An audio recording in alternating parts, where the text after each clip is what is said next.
Good evening. Once again, Sven here, and tonight's topic is flint and steel. I've seen a lot of videos online about flint and steel, and the one thing that I seem to be watching and listening and learning is the simplicity of a flint and steel setup.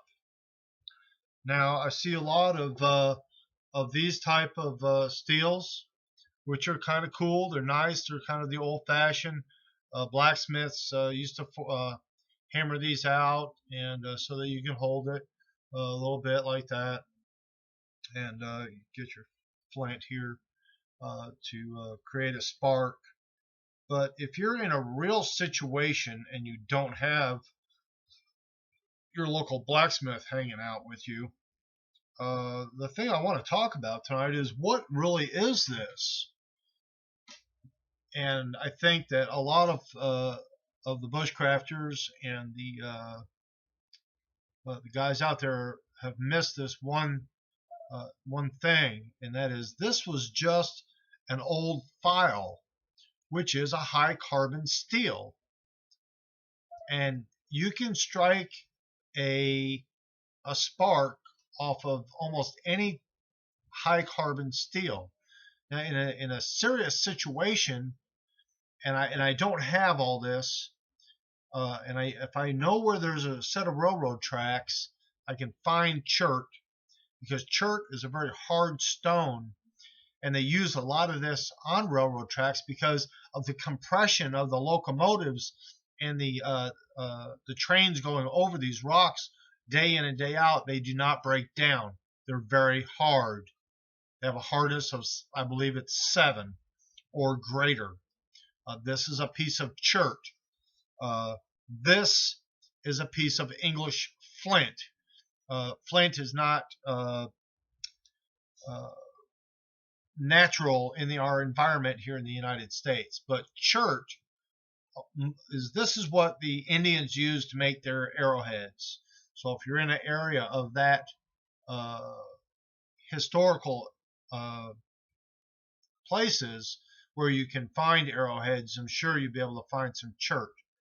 And basically, this was just an old file, and this is the point I want to make. I made this at work today, and I'm a welder by trade, and I work in a machine shop, and I have a lot of this available to me. This was just a excuse me, a small file, and I heated that up and I curled that around there just to have a little handle. And then I smoothed the leading edge off with a sander or grinder, or if I had to, I could rub this on some concrete if I did not have that available to me. And then I did, because I nailed this to bend it. I retempered this, and basically it's just an old file, and as you can see, it works very well. Now, the other thing that I want to show you is, and this is what I keep in my kits because it's extremely cheap, readily available, and that is a piece of a broken file. And I have several of them here. Here's another piece here. Okay, this one here, I sharpened it so that I've got a little prying tool also. But once again, all this is a piece of high carbon steel file, a piece of chert.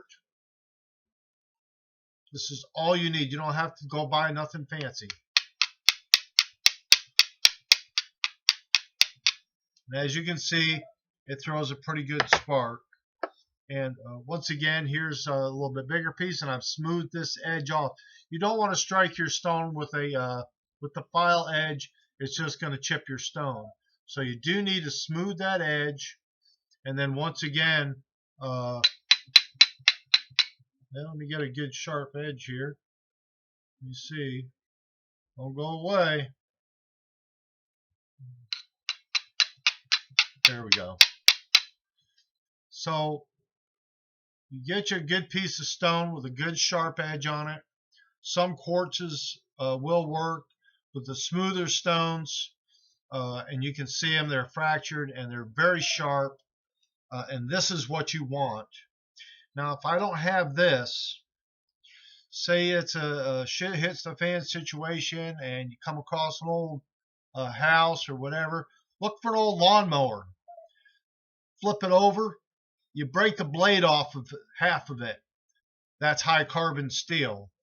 It's just like this. Or if you go into the old shop there, if there's a garage, you find an old file, this will work for you.